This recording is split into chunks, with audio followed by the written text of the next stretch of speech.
Hello, hi, നമസ്കാരം. ഇന്ന് നമ്മുടെ വയനാടിൻ്റെ അവസ്ഥയൊക്കെ അറിയാലോ അല്ലേ. അപ്പോൾ ഇന്ന് ഞാൻ വന്നിരിക്കുന്നത് നമ്മുടെ സ്കൂളിൻ്റെ അവിടെ ഒരു ക്യാമ്പ് നടക്കുന്നുണ്ട് കേട്ടോ. നമ്മുടെ വയനാട് മുണ്ടക്കയിലുള്ള ജനങ്ങൾ വന്ന് താമസിക്കുന്ന ഒരു ക്യാമ്പ് നടക്കുന്നുണ്ട്. അപ്പോൾ ആ ക്യാമ്പിലൊന്ന് വന്നതാണ് കേട്ടോ. അപ്പോൾ അതൊന്ന് കാണിച്ചു തരാമെന്ന് വിചാരിച്ച് വന്നതാണ്. അത് ഉള്ളിലോട്ടൊന്നും കാണിക്കില്ല, ജസ്റ്റ് ആ സ്കൂളിലായിട്ടാണ്. നമ്മുടെ മക്കൾ പഠിക്കുന്ന സ്കൂളാണിത്. ഈ സ്കൂളിലാണ് കേട്ടോ എല്ലാവരും. ഒരുപാട് 150 എത്രയോ ആൾക്കാർ, കുടുംബങ്ങൾ ഇവിടെ വന്ന് താമസിക്കുന്നുണ്ട് കേട്ടോ. അപ്പം നമ്മൾ ജസ്റ്റ് ഒന്ന് ഹെൽപ്പ് ചെയ്ത് കൊടുക്കാമെന്ന് വിചാരിച്ച് വന്നതാണ്. അപ്പോൾ ജസ്റ്റ് അതൊന്ന് ആ ഒരു ഇതൊന്ന് കാണിച്ചു തരാമെന്ന് വിചാരിച്ചിട്ട് വന്നതാണ്. ഒരുപാട് ജനങ്ങൾ ഇതിൻ്റെ ഉള്ളിലുണ്ട് കേട്ടോ. ഡോക്ടേഴ്സുണ്ട്, ഇതിൻ്റെ സംഘടനക്കാരുണ്ട്, ഒരുപാട് പേര്. അതുണ്ടോ, ബെഡ് കാര്യങ്ങളെല്ലാം ഒരുപാട് പേര് ഒരുപാട് ഹെൽപ്പ് ചെയ്തിട്ടുണ്ട്. അപ്പോൾ എല്ലാം അത് കണ്ടോ, ഒരു ബെഡ് ആരോ കൊടുത്തിട്ട് അത് കൊണ്ടുപോകുന്നതാണ് കേട്ടോ. അപ്പോൾ അങ്ങനെ ഒരുപാട് ഹെൽപ്പും കാര്യങ്ങളൊക്കെ കിട്ടുന്നുണ്ട്. എല്ലാവർക്കും ഒരു താങ്ക്സ്. എത്ര നന്ദി പറഞ്ഞാലും തീരില്ല കേട്ടോ. കാരണം അതുപോലെയാണ് ആ ജനങ്ങൾ അതിൻ്റെ ഉള്ളിൽ കണ്ണീരോട് കൂടിയിരിക്കുന്നത്. കുറേ പേര്, കുറേ സംഘടനകളുണ്ട് കേട്ടോ. എല്ലാവരും വന്ന് അവരുടെ എല്ലാ പണികളും മാറ്റി വെച്ച്, എല്ലാ തിരക്കുകളും മാറ്റി വെച്ചിട്ട് നമ്മുടെ ഈ ഒരു സ്ഥലത്ത് വന്നിട്ട് അവർക്ക് വേണ്ട എല്ലാ ഹെൽപ്പും, അവർക്ക് എന്തൊക്കെ വേണോ. ഇത് കണ്ടോ, ഇപ്പോൾ വരുന്നത് ഒരു സംഘടനേൻ്റെയാണ്. അതായത് വെച്ചാൽ KSUവിൻ്റെ ആൾക്കാരാണ്. എല്ലാവരും ഇങ്ങനെ വരുന്നു, അവർക്ക് വേണ്ട കാര്യങ്ങൾ മൊത്തം ചെയ്തു കൊടുക്കുവാണ്. അപ്പോൾ നമ്മുടെ കൂടെ തന്നെ, നമ്മുടെ കൂടപ്പിറപ്പുകളായിട്ട് നമ്മളവരെ ചേർത്ത് പിടിച്ച് ചെയ്യുന്നതാണ് കേട്ടോ. അവർക്ക് ഒന്നുമില്ലാത്തൊരവസ്ഥയായിപ്പോയി. വീടില്ല, കുടുംബമില്ല, കൂടെ പിറന്ന ആൾക്കാരില്ല, അച്ഛനില്ല, അമ്മയില്ലാത്ത ഒരുപാട് ആൾക്കാർ ഇതിൻ്റെ ഉള്ളിലുണ്ട് കേട്ടോ. ഞാൻ പിന്നെ ഉള്ളിലോട്ട് കാണിക്കുന്നില്ല, അത് ശരിയല്ല എന്ന് തോന്നിയോണ്ടാണ് ഞാൻ ഉള്ളിലോട്ട് കാണിക്കണില്ല. പക്ഷേ ഇനിയൊരു ജീവിതം എല്ലാവർക്കും കൊടുക്കുവാണെങ്കിൽ ദൈവം ഇങ്ങനെയൊന്നും ആർക്കും കൊടുക്കരുതെന്നേ ഞാൻ പറയുന്നുള്ളൂ. കാരണം നമുക്ക് നമ്മുടെ ഉറ്റവരൊക്കെ പോവുക എന്ന് പറഞ്ഞാൽ പിന്നെ ഒരു ജീവിതമില്ല. ശരിക്കും എൻ്റെ ഒരു ചിന്തയിൽ ഞാൻ പറയണം, ഒരു ജീവിതമില്ല. അതൊക്കെ അതാ വരുന്ന ചേച്ചിമാരൊക്കെ എന്ന് പറയുമ്പോൾ നമ്മുടെ ഹരിതസേനേൻ്റെ ചേച്ചിമാരാണ് കേട്ടോ. ആ ചേച്ചിമാരൊക്കെ രാപ്പകലില്ലാതെ ഇവിടെ നിന്നിട്ട് കഷ്ടപ്പെടുന്നുണ്ട് കേട്ടോ. രാപ്പകലില്ലാതെ കഷ്ടപ്പെടുന്ന ചേച്ചിമാരാണ് അതൊക്കെ.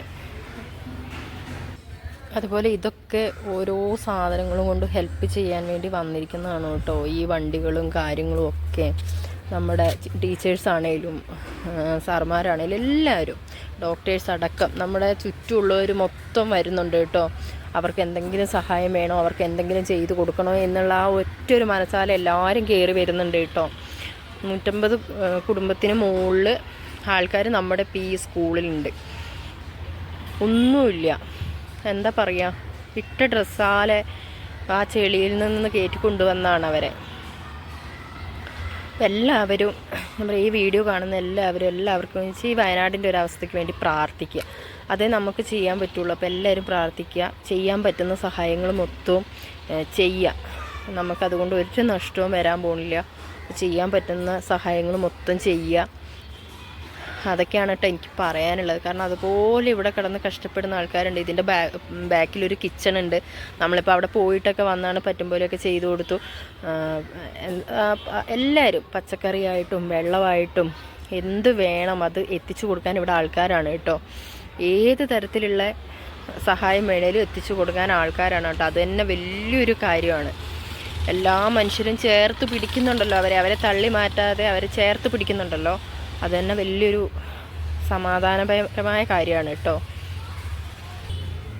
അതൊക്കെ കണ്ടോ, ഡ്രസ്സുകൾ വിരിച്ചിട്ടേക്കണതാണ്. എന്ത് ചെയ്യാൻ പറ്റും?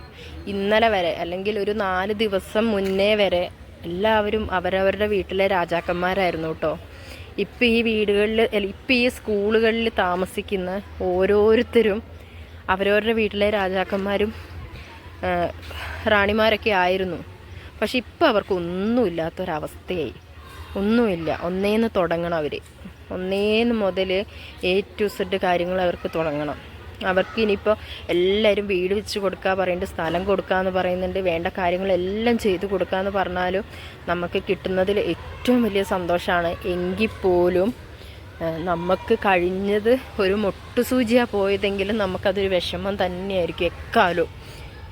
ഏത് കാലത്ത് നമ്മൾ എത്ര കാലം ജീവിച്ചോ അത്രയും കാലം നമുക്കതൊരു വിഷമം തന്നെയായിരിക്കും കേട്ടോ.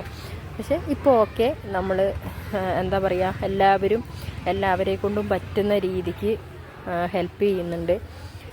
ഇത് നമ്മുടെ ചുണ്ടയിൽ പള്ളിയാണ് കേട്ടോ. നമ്മൾ ജസ്റ്റ് കാണിച്ചു എന്നേ ഉള്ളൂ. ആ പള്ളീൻ്റെ തൊട്ടടുത്ത് തന്നെയാണ് സ്കൂളും കാര്യങ്ങളും ഉള്ളത്. ആ സ്കൂളിലാണ് എല്ലാവരും ഉള്ളത്. പിന്നെ അതുപോലെ ഓരോരുത്തരും അവിടെ ഇവിടെയായിട്ട് മീറ്റിങ്ങുകളും കണ്ടോ, അവിടെ കുറേ പേര് മീറ്റിങ്ങുകളും കാര്യങ്ങളൊക്കെ കൂടുന്ന ഓരോ സംഘടനക്കാരാണ്. എന്ത് നമുക്ക് ചെയ്യാൻ പറ്റും, അവർക്ക് എങ്ങനെ ചെയ്തു കൊടുക്കാൻ പറ്റും എന്നും വിചാരിച്ച് മാത്രം വരുന്നവരാണ് കേട്ടോ. ഇതാണ് പള്ളിയുടെ ഒരു ചുറ്റുപാട് കേട്ടോ.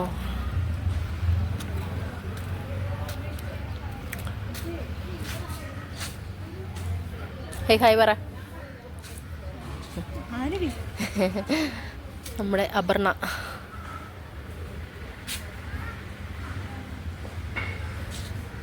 ഇതൊക്കെ പള്ളിയുടെ ഒരു ചുറ്റുപാടാണ് കേട്ടോ.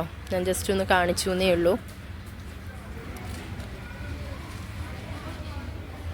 അപ്പം ഒന്നുകൂടെ എല്ലാവരോടും പറയാനുള്ളത്, എല്ലാവരും ഇനി കിട്ടാനുള്ളവരെയും കിട്ടി ഹോസ്പിറ്റലിലൊക്കെ കിടക്കുന്നവരെയും എല്ലാവരെയും, മുണ്ടക്കയിലുള്ള വയനാട്ടിലെ എല്ലാവർക്കും വേണ്ടിയിട്ട് പ്രാർത്ഥിക്കുക.